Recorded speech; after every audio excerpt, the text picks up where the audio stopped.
Welcome back to the channel, and welcome to a bit of a different video this time. I have spent the past week and a half or so in Spain, just got back a couple days ago, and I wanted to share an experience that I had in case anyone is interested in doing something similar. I did a drive, which some would consider probably one of the best driving roads in Europe for sure, potentially even one of the best in the world. This road is called Calobra. It's on the island of Mallorca in Spain. For anyone who doesn't know, Mallorca is an island near Ibiza in the Mediterranean Sea, kind of between Spain and northern Africa. So we spent a few days there, and I had known about this drive going into it and decided to rent a Fiat 500 Abarth to do this drive, which ended up being almost a perfect choice. Outside of doing this drive, the roads in any European city, especially with older architecture and whatnot, are slim. There's not a whole lot of space. The infrastructure is not great, so having a small car proved very useful. And also for this road, as you'll see, which is really tight and technical, having a small car was almost perfect.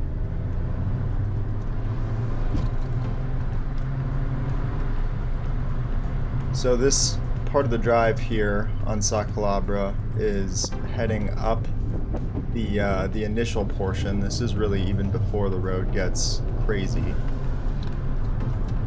Just a few disclaimers here. I am not going 10/10ths by any means.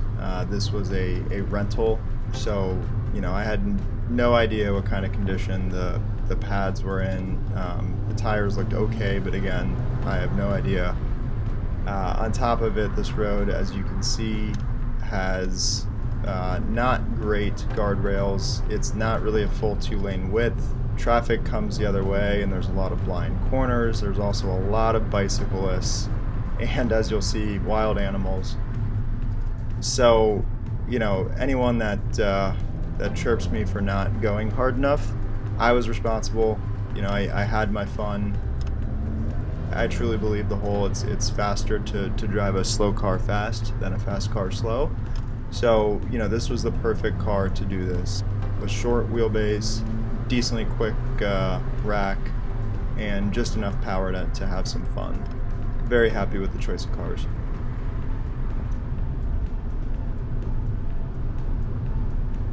Audio isn't great, sorry guys. Some wind noise. It gets worse as I get to the second half of this, which is the uphill section.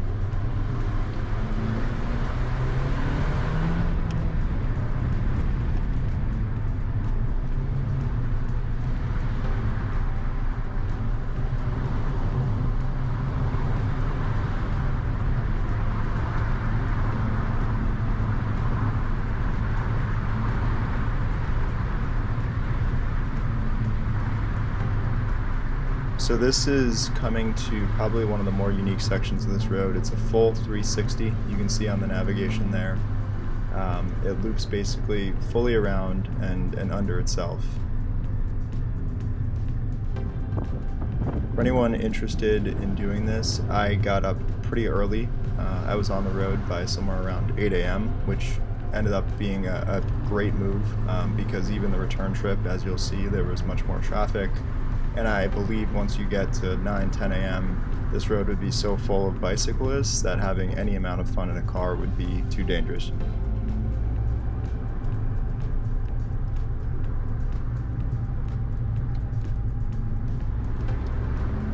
This portion of the road is really where it gets super technical with a lot of switchbacks, very tight switchbacks. I was trying my best not to shuffle my hands, but it was near impossible to do here. This whole road was basically second and third gear at the speeds I was going.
Now we cut to the uphill section of the drive.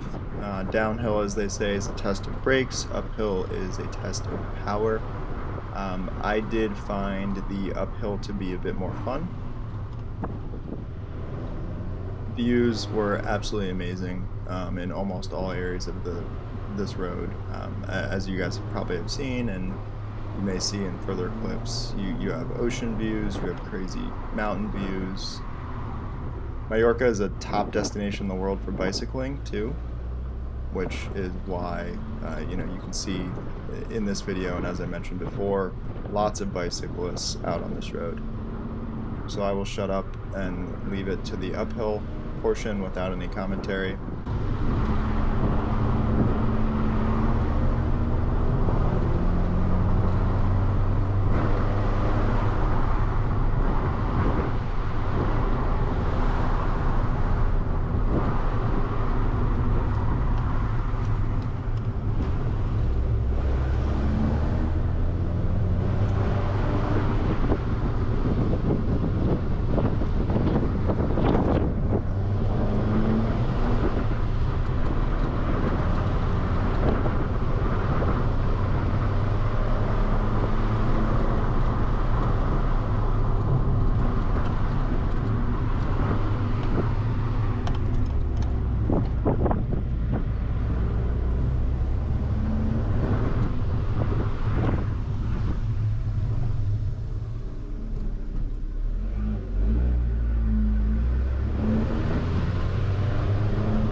can see in this clip here, 2 bicyclists, a car, and coming up here on the right hand side is a sheep just hanging out, sleeping in the road.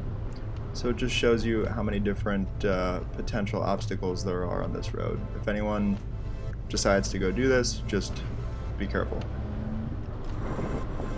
So now the last few minutes of this video, I figured I would also feature some of the roads outside of Calobra. Roads in Mallorca through the mountains were all great. This is MA10, which is a road that goes almost across the entire island. So this is the road that I took up and back from Calobra, and this road itself was such a good driving road. Just more space. It was a full 2-lane road, higher posted speed limits, and not as many bicyclists as well. So I found myself having pretty much just as fun on this road as I did on Calobra, mainly because of it just felt a lot safer to go at higher speeds on this road than Calobra. So I'll leave you with a few more minutes of driving.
Alright, well that will wrap it up for this one. Thank you guys very much for watching. Again, bit of a unique video, but I wanted to share my experience and hope this helps anyone out who is planning a trip to Europe or to Spain and wants kind of a unique experience. To rent the Fiat, it was not a whole lot of money for 3 days. It was great on gas, and it was just a great overall car to do this drive. So if anyone has any questions and wants to do this themselves, feel free to ask me any questions in the comments, and I will try to respond as soon as I can. Alright, thank you guys for watching, and we'll see you in the next one.